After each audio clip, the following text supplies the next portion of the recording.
Allô? Bonsoir le conquérant, comment allez-vous? Oui, bonsoir, cher frère éclaireur. Comment ça va? Ça va très bien. Ok, Dieu merci. Donc, on va vous laisser la parole. D'accord, je vous remercie de me donner la parole. Je remercie d'abord tous mes prédécesseurs, tous ceux qui ont eu à intervenir et à prendre la parole. Je remercie vivement les différents intervenants qui ont corrigé l'énergumène des assauts d'AgroPatrick.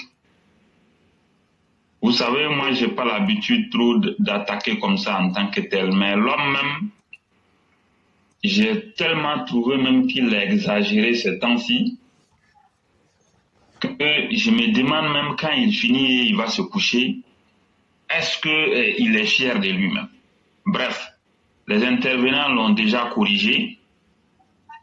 Moi, je ne vais pas perdre mon temps sur l'homme, mais ce que je peux dire, Zasso d'AgroPatrick quitte les RHDP et va au PDCRDA qui te débrouille là-bas. Voilà, c'est aussi simple que ça. Le RHDP n'a pas besoin de personnes qui font le chantage ou bien des gens qui sont toujours là en train de racketter les cadres. Voilà, il peut aller se faire voir ailleurs. De toutes les façons, en 2010, le président Hassan a gagné pendant qu'il était en train de trahir. Voilà. Mais c'est pas aujourd'hui qu'on a forcément besoin de lui. Il n'est pas un homme indispensable. Donc, on peut bien évoluer sans assaut d'AgroPatrick et il n'y a rien qui va se passer. Voilà. Aujourd'hui, mon intervention va s'articuler autour de toujours les États voyous qui cherchent coûte que coûte à nuire à la Côte d'Ivoire. Ces temps-ci, nous avons eu à dire ici que les différents États, à savoir le Burkina, le Mali, le Niger, étaient en train de comploter beaucoup contre notre pays et ceci est une réalité. Hier, nous avons dénoncé le fait ici qu'il y a une plainte qui a été émise auprès du tribunal de la Cour de justice de la CEDEAO provenant des Nigériens contre les chefs d'État Tinubu, Hassan Ouattara et les autres chefs d'État. Voilà, pour selon eux lever les sanctions. Alors, nous allons dire à ces Nigériens-là que les choses sont simples. Il a été demandé aux putschistes de rendre le pouvoir au président élu démocratiquement, Mohamed Bazoum, comme ça les sanctions vont être levées. Donc, tant que les putschistes vont s'approcher au pouvoir, les sanctions ne seront pas levées. Et hier, nous l'avons dit ici, il va falloir durcir les sanctions. Il faut rendre les sanctions plus radicales. Il faut être plus dur que prévu. Parce que ce qui est en train de venir, si l'on y prend garde un bon matin, nous risquons d'être surpris par beaucoup de choses. Et c'est ce que nous ne voulons pas. Pour éviter ce genre de choses, nous demandons aux chefs d'État d'être fermes, d'être intransigeants, d'être très durs, d'être radicaux vis-à-vis de ces voyous-là. Aujourd'hui, nous voyons quelqu'un qui a un groupuscule et qui est armé. Il suffit d'aller braquer un chef d'État et puis du jour au lendemain, on va dire qu'il est président de la République. Ça ne donne pas une bonne image. Donc, tout ce que les gens font, ils vont à l'école, ils viennent ici, ils travaillent dans les entreprises, ils se forment à la fin pour devenir chef d'État. Donc, tout ça, il faut passer ça au pain fin ou bien faut complètement laisser ça et puis venir faire du n'importe quoi. Donc, ce n'est pas du tout possible. Et nous avons aussi insisté pour que la Côte d'Ivoire, personnellement, durcisse les sanctions contre le Niger, le Mali, le Burkina Faso. Nous l'avons dit. Il faut arrêter de donner l'électricité à ces trois pays, il faut arrêter de donner le carburant, il faut arrêter de donner l'argent. La Côte d'Ivoire et le Sénégal peuvent arrêter de donner l'argent au Niger, au Mali et au Burkina Faso. Et les cieux ne tomberont pas sur les terres ouest-africaines. Donc aujourd'hui, nous insistons là-dessus pour dire que ces sanctions doivent se durcir. Aujourd'hui, il y a un élément nouveau. Ces temps-ci, il a été dit que c'est par les chemins de fer que les voyageurs ne pourront pas rentrer. Nous disons qu'à partir de maintenant, la dernière fois, nous avons demandé la fermeture de la frontière malienne. Mais nous disons qu'à partir de maintenant, il sera impératif d'également fermer la frontière avec le Burkina Faso. Seules les marchandises peuvent passer. Le voyage entre les hommes, nous n'en voulons plus. Il faut fermer les frontières jusqu'à nouvel ordre. Parce que hier, vous avez vu la communication sur le train. J'ai téléchargé la vidéo, j'ai envoyé sur plusieurs forums du Burkina pour qu'ils puissent entendre. Mais les forums maliens, ils ne sont pas prêts. Ils ont rejeté la vidéo en bloc sur les forums maliens. Mais cela n'est pas grave.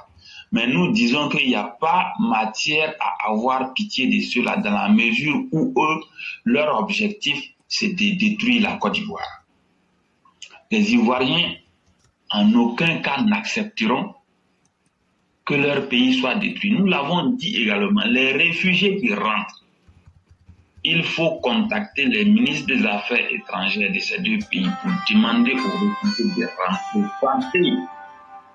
La situation ne se prête pas. En même temps, je profite de l'occasion pour dire aux Maliens, aux Burkinabés, aux Nigériens, vous qui êtes encore au pays et vous avez l'intention de voyager pour rentrer en Côte d'Ivoire, ne venez pas. Présentement, la situation n'est pas bonne. Vous, Maliens, Burkinabés, Nigériens, nous n'avons pas besoin de vous ici en ce moment en Côte d'Ivoire. La situation et le contexte ne s'y prêtent pas. Donc, restez chez vous. De cette même manière, les Ivoiriens qui ont pour intention de voyager pour aller dans les trois pays, nous vous demandons avec insistance de surseoir à ces voyages. Si tu es Ivoirien, que tu sais que tu veux entreprendre un voyage sur le Burkina Faso, sur le Niger, sur le Mali, si vraiment le voyage n'est pas une nécessité absolue, nous te demandons de ne pas y aller. Chers Ivoiriens, n'y allez pas. Le contexte qui est là en ce moment n'est pas bon. La situation n'est pas bonne. On n'a pas besoin de vous expliquer. Les choses ne se passent pas comme prévu. Parce que nous savons, vous savez tous, que ces trois pays sont en train de comploter fort contre la Côte d'Ivoire pour nuire à la Côte d'Ivoire. Et cela, en aucun cas, nous n'allons accepter. Et je vais terminer aujourd'hui en m'adressant aux diasporas nigériennes, maliennes et burkinabées pour leur dire,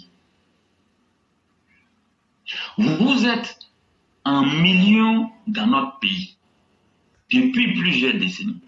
Vous travaillez, vous êtes en bonne santé, la Côte d'Ivoire vous a réservé l'accueil et l'hospitalité, vous gagnez de l'argent.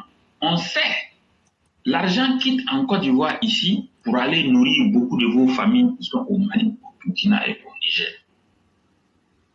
Le bonheur que vous avez, c'est grâce à la Côte d'Ivoire. Mais vous ferez la remarque également que c'est vos frères maliens, burkinabés et nigériens qui sont en ce moment remontés contre la Côte d'Ivoire et qui cherchent à nuire à notre pays. Nous vous demandons, faites de votre maximum, contactez vos guides religieux, vos autorités religieuses, parlez aux putschistes qui sont dans vos différents palais présidentiels.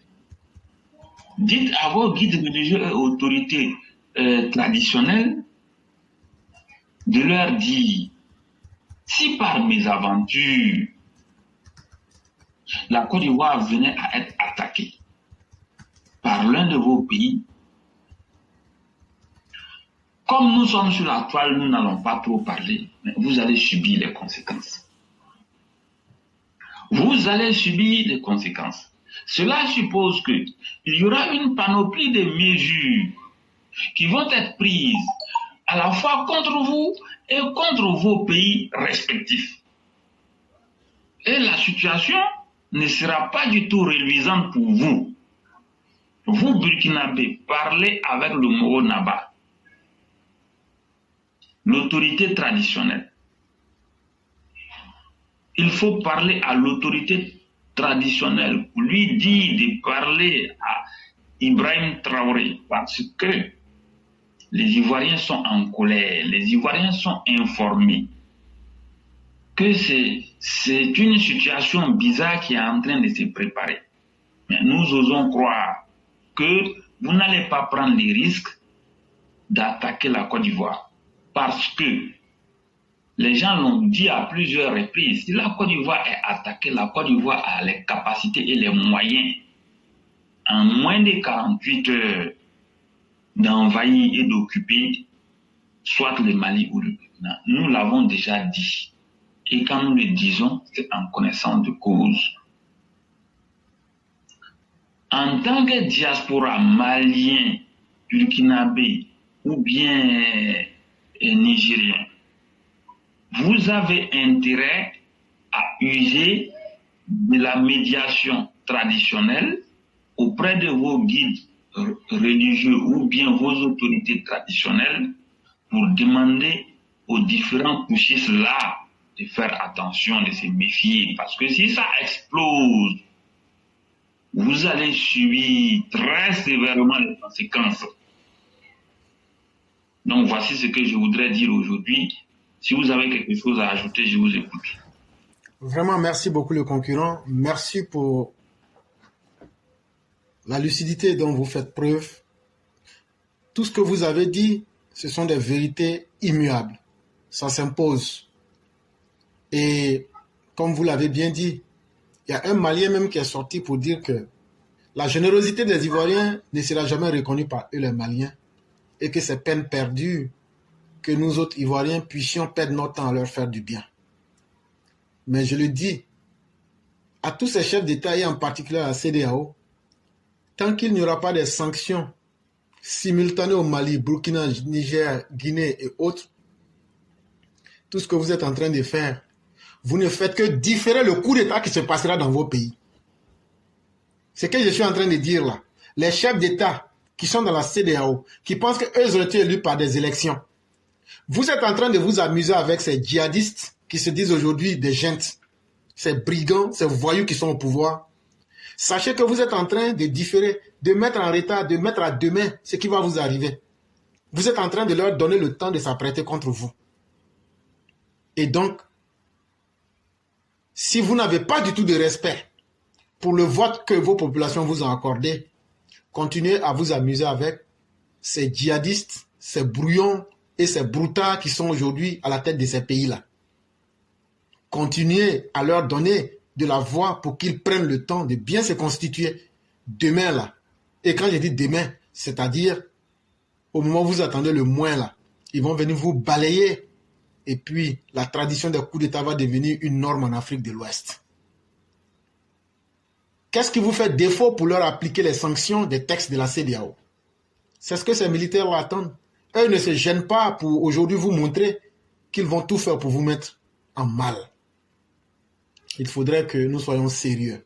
Il faudrait que nous puissions être à la hauteur des rendez-vous et des défis auxquels nos peuples sont confrontés. Il faudrait qu'on puisse s'arranger pour être des présidents. Autant vous aviez été élus, autant vous allez répondre aux besoins de vos populations. Prendre le temps pour se faire un coup d'État et demain s'asseoir pour dire si je savais serait l'attitude la plus bête. Assumez vos responsabilités, collez les sanctions les plus dures à ces putschistes pour qu'on puisse se débarrasser d'eux et pour que l'Afrique se sente mieux. Et Sundiata, j'espère que nos chefs d'État ne vont pas manquer de courage pour aller dans ce sens. Sinon, si c'était le contraire, ils auraient trahi la voix de leurs citoyens et ils auraient trahi la logique qui est que l'Afrique peut vivre dans la paix, dans la sérénité, si on ne lutte pas contre les malfaiteurs. Nous n'aurons pas cette paix-là. Et les premiers malfaiteurs, c'est ceux qui viennent pour désorganiser les pays à travers les coups d'État. Il n'y a aucune différence entre eux et les djihadistes. Ils doivent être combattus avec la même rigueur. C'est ce que j'allais ajouter. Vraiment, merci beaucoup. En tout cas, nous allons suivre attentivement l'évolution de la situation. Mais ces sanctions-là, nous disons, en tout cas, celui qui va s'amuser à parler de lever des sanctions contre le Niger ou bien l'un de ces États-là, nous n'allons pas nous laisser faire. Nous allons être très durs et intransigeants à partir de maintenant. Parce que ce qui se passe, c'est une question de vie ou de mort. Il faut asphyxier définitivement ces régimes poussistes-là pour que ce pays soit libéré et que les élections se fassent. C'est ce que nous souhaitons. Merci beaucoup. Merci beaucoup, le conquérant, et on vous souhaite une excellente soirée et merci de cette belle intervention. Excellente soirée à tout le monde. Merci, merci.